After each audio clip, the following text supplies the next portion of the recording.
Welcome to part 7 of the Super Mario Galaxy Let's Play. So now that we have finished Battle Rock Galaxy, we're going to be doing our small set of galaxies, starting with my least favorite one, Rolling Green. Okay, when I mean least favorite, I mean least favorite gimmicks. And while it's true that the whale is, well, least favorite, this is also another least favorite of mine. It's not a matter of the controls are bad, it's just that why the hell would I ever want to do this? This is the first level to introduce the rolling ball mechanic. As our tutorial sign is gonna show, damn you invisible walls. You always win. I can't seem to break through. What you gotta do?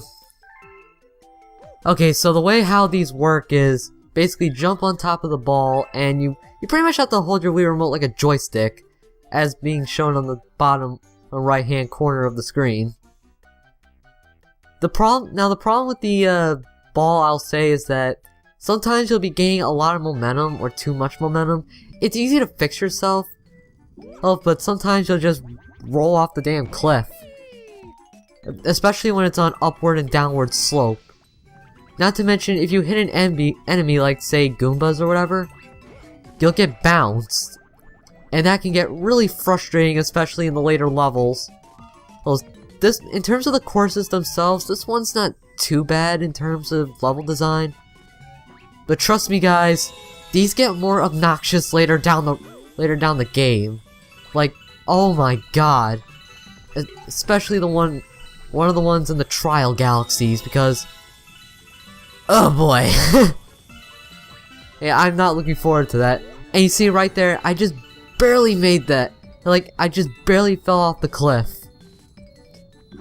If you're gonna be making a lot of close calls on your first playthrough, if not, well, in substitution that you're not dying all the time. Like that. The best advice I can give with the slopes is that when you're going uphill or downhill, fight it. Like, when you're going in one direction, tilt the Wii remote in the other direction, so again, you're not rolling really fast and you're going off the cliff. That is the best pro tip I can give in terms of these, well, ball rolling levels. That's probably the closest we'll ever get to climbing on a flagpole to reach the end of the level, by the way. Wasn't until 3D Land. Even though it plays it way too safe on my end, well, in terms of what I think. Cause, guys, I agree with the audience here. The Mario 3D Land just played it way too safe. Even in terms of level design and aesthetics. It plays it really safe and familiar, and unfortunately games like Sonic Lost World suffer that. Felt way too Mario. But anyway, we are now heading on to the Hurry Scurry Galaxy, the Shrinking Satellite. This is basically a tutorial on these green platforms. Now, they may not look so special, and we may have seen these in an earlier galaxy, but if you walk on these, they will shrink and they will disappear. They will not regenerate. And as far as a certain galaxy goes with a certain planet, you really have to plan out where you're gonna go. Like, you're gonna have platforms that shrink, platforms that spin, and lava, stuff that you'll drown in. And that is not a very fun mission at all. Well, the purple coin mission can really suck it. And here I pretty much have to collect all the musical notes. Once I collect all the musical notes, I can get the star that way. But I'm gonna do like a fun little trick. It's not really needed or mandatory to get the actual star, but it's just fun to do. So basically, I am jumping on all these platforms and just to have them all shrink down. And well, I'm gonna long jump. Yeah, you can see where this is going. The fun little trick that I love doing in Galaxy, or in video games in general. So that's the thing with glitches sometimes, you know. I don't know if this is really considered a glitch, but they're just fun to mess around with, which is why yeah, you know what I mean. Certain games can be fun for the... Certain bad games can be fun for all the wrong reasons. Because, you know, just how glitchy and unfinished they are. And watch, see? I am orbiting around the star. Orbiting around the star. That's some human satellite. Oh, it forced me. What are you gonna do? I think as long as you're holding forward on the analog stick, you should be able to get more time. But I guess I didn't. Guess I didn't. Okay, so we're gonna be heading into our first Bowser level. Well, technically, I guess you could say that Bowser Jr. The first Bowser Jr. level back in the Terrans was the first Bowser level. But this is our first true Bowser hideout. Bowser's Star Reactor. Oh boy. We're gonna have like beautiful lighting effects. Black holes galore. And I really do mean that when there's black holes galore, because wow. there's like loads of black holes in this galaxy. Yeah, it's ridiculous. And fun fact to all you Mario newbies out there, the music that's playing here is actually playing Koopa Road from Super Mario 64, and I'm glad that they recycled this music. This is a pretty good song. I like it. But like I mentioned before, the Bowser levels are pretty much the most dangerous in terms of obstacles. You don't have to worry about jumping or anything. That black hole won't suck you in. As long as you don't fall off the edge, you won't get sucked in. Like, seriously, you won't get sucked in. Science. And nothing is getting sucked in, too. Mario logic video game logic at its finest, ladies and gentlemen. Get going for that life. See, it's not that hard. Then again, it is the... Okay, I need to get those 2 coins. I need to get those 2 coins before I die. No, get back down there. Oh yes, this is gonna be a long LP. I apologize that I haven't really uploaded anything in a while, guys. I tried recording for this part, but I got interrupted, and I had to resort to rage quitting. At least for the time being. But in this little segment, where Bowser is pretty much utilizing Meteor Breath. Yes, Meteor Breath. You thought he had Fire Breath? No, he has Meteor Breath. Get with the times, kids. Then again, I can imagine how much he would fit inside his head. But once the meteors hit the platforms, they'll disappear. It's basically a chase sequence. It's not hard at all, and it really shouldn't be. Because you know, this is one of the first Bowser levels. The game gradually shifts in difficulty. The thing is with Galaxy 1 though, aside from a few annoying areas, the game's actually surprisingly easy. Well, when you know what you're doing. But in terms of the boss fight itself, well, Bowser is actually going to be jumping all around the place, and once he actually does his ground pound, you want him to aim for the blue spots, because then his tail will light on fire, and that's your chance to spin attack him. However, he'll just spin on his shell, and you'll have to spin him again. See what I'm doing here? He'll hit the blue spot, his tail will light on fire, spin him here, he'll rotate around the planet, and then you spin attack him again. Later on, he will have more attacks like Fire Breath. Like, the Fire Breath is easy to avoid, and when he's doing the jumping, he'll create shockwaves, which are also very easy to avoid. Just stomp. Just jump. Jump over them. You should be good. Although the boss fight is not cooperating with me, because that's the annoying thing about this boss fight, you know? Oh, sometimes you'll think he'll be running in the one area, you know, the area where you expect him to, but then he decides to run in the other direction.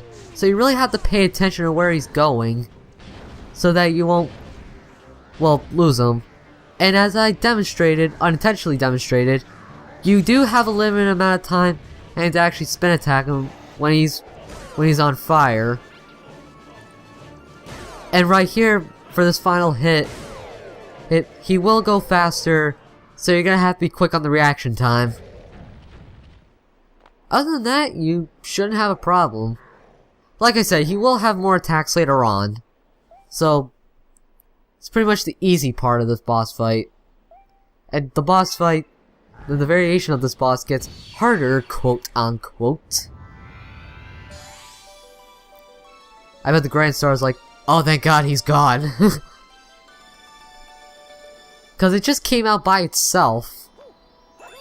Must be sentient. But our third Grand Star, we're gonna be getting into a new dome. Can you feel the excitement? Can you feel the sunshine? Oh man. This is... Oh, around this time I actually got a notification. Let's see what I got here. Oh, I got a little message from Xanos. That's cool. Let me just type in a little message to him. This way, he'll know I'm recording.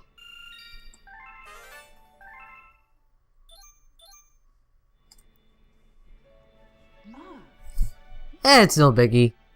The difference here between being interrupted by Skype calls and actually being interrupted via my parents' voices or whatever, I don't actually have to stop the video.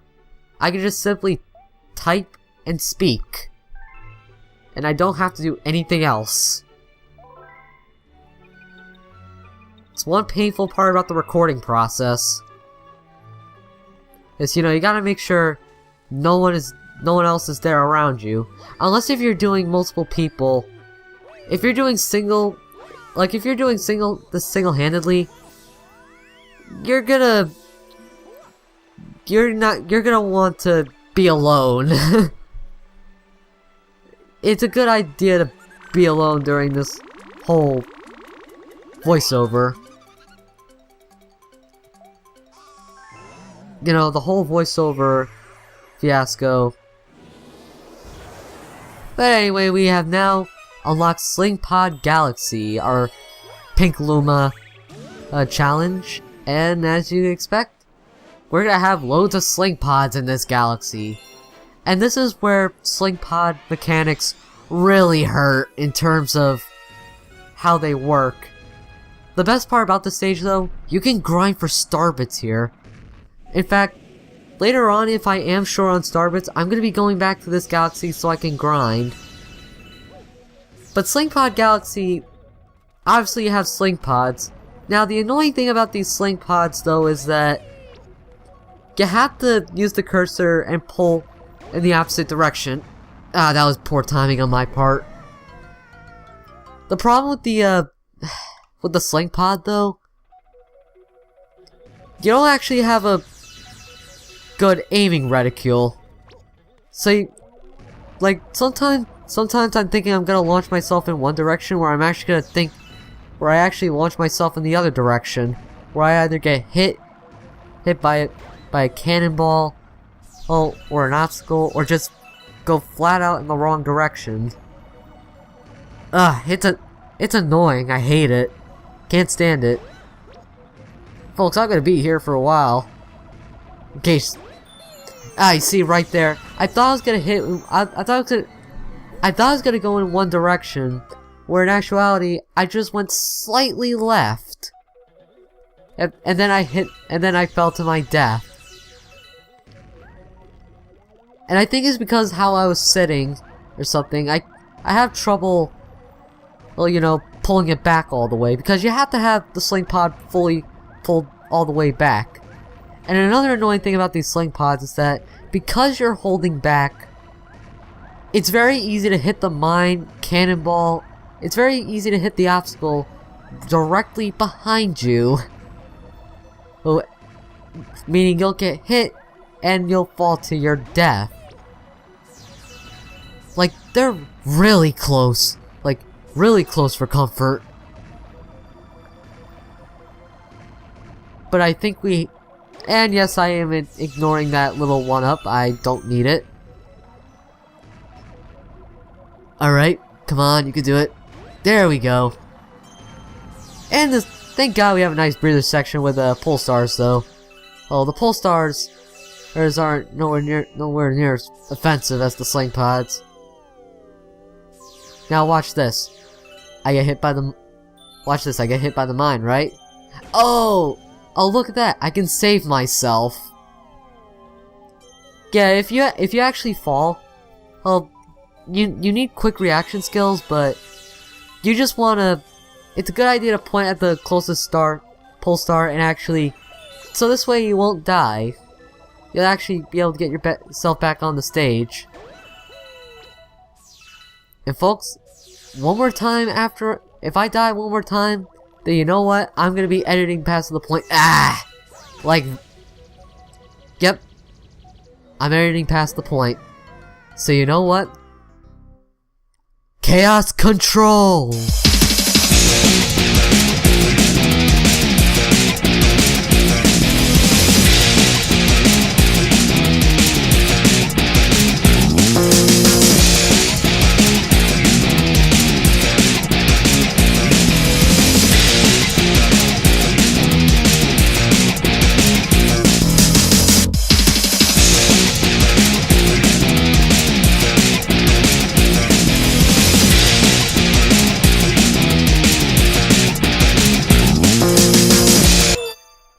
That was annoying. That is it for part 7, guys. See you guys for part 8.